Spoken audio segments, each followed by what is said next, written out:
What's up again YouTube? Andito na naman si Batman para sa isa na naman bagong unboxing!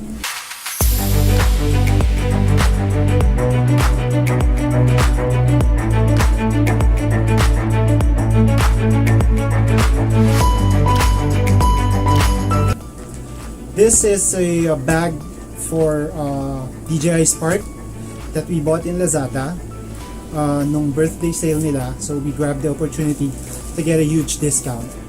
Originally made for or designed for DJI Mavic, but we'll see kung mag-fit yung DJI Spark sa loob. Okay? Unplasticking na natin, hindi kasi siya box eh. So unplasticking siya dapat.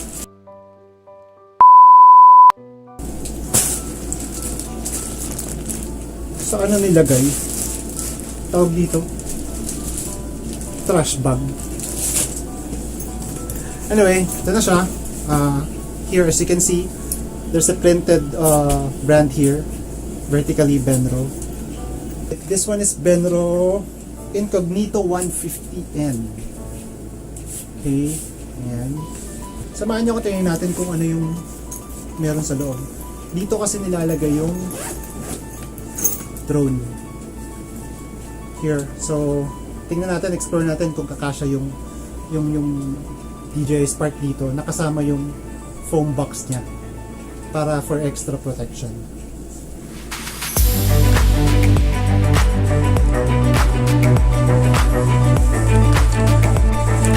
Okay, so ito na siya.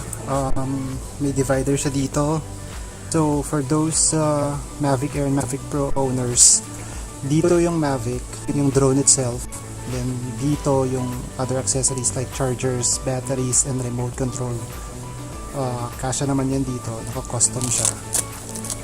Okay, but we'll be using this for Spark with nakasama yung foam box. So tingnan natin kung mag-fit siya dito sa loob. Tanggalin na natin to. Maluwag naman siya, so sana mag-fit.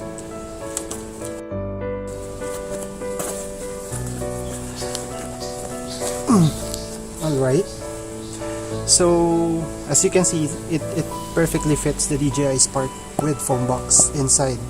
Then may space pa dito, move natin para makita nyo here. May space pa dito, about 2 inches, 2.5 inches. So pwede ba akong maglagay ng other accessories dito? So let's see.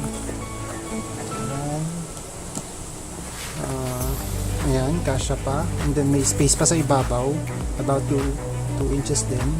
Yeah. So I'm using a tablet for flying. So kasya pa yan dito. Ayan. While here, siguro ilalagay ko na lang dito like yung charger, yung cables, charger cables and OTGs. Kasya dyan yan. Basta huwag lang yung makakapal para hindi tumanag. Card readers, any other accessories na maninipis lang. Ayan. So remote ko ng Spark.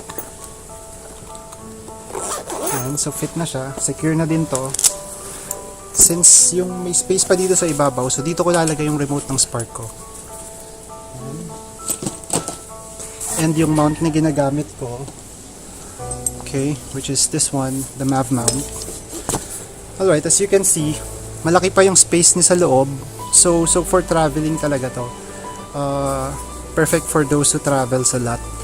2 to 3 set of clothes kasya dito, or cameras, DSLR, mirrorless. And dito naman sa front, ayan, may 2 pockets pa dito wherein you can place power banks for your drones or cell phones and any other accessories na po pwede nyo pang magamit. Yung features niya, may side pocket siya for bottled water, for tripods if nagdadala kayo ng tripod.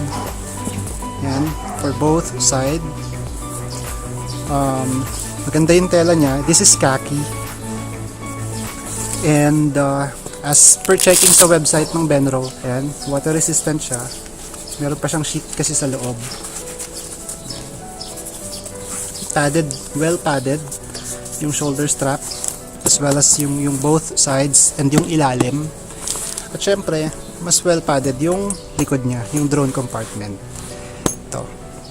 Meron siyang chest strap here and waist strap.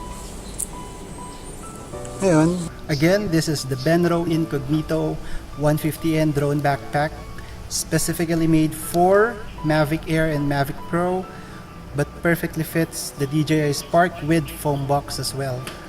So for those drone owners na naghahanap ng carrying bag for their drones, especially dun sa mga mahilig mag-travel or sa mga nagko-cover ng photo and video, this bag perfectly cater what you need. It has secure drone compartment, well-spaced top compartment, may front pocket, water resistant yung material, side pockets for bottles and tripods, well padded for both sides, back and bottom. And it has two variants, may black siya, and this one, the one I have, is khaki. Alright, so I hope you like the video. I hope you like the little unboxing, the product tour, and a little review of what this bag can offer to all drone owners. And don't forget to please hit that like and subscribe button.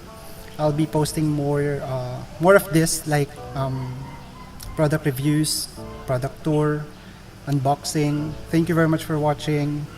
Have a good day sa inyo. For those drone owners, fly safe, fly responsibly, and let's always follow government rules. San man tayo magpalipad. Thank you very much again. Have a good day sa inyo. Fly safe.